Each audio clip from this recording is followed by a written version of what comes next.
Ito yung mga tracking na tatawid papunta Surigao.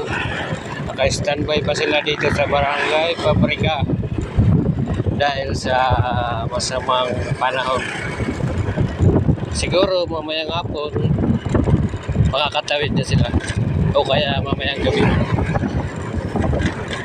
Dito muna sila dumadaan sa Bulan kasi inaayos pa yung San Juanico Bridge.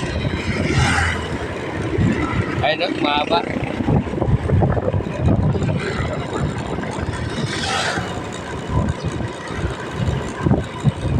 Medyo maatala sila ngayon dahil sa sama ng panahon. Mga alon.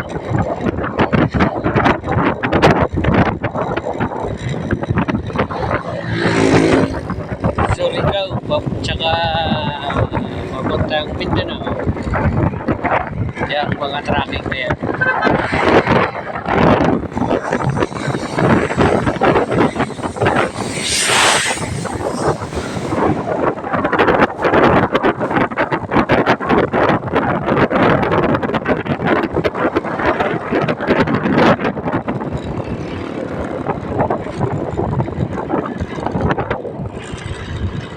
Abot dito hanggang sa crossing pa ba?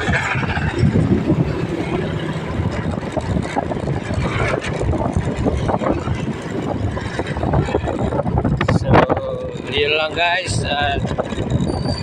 Thank you.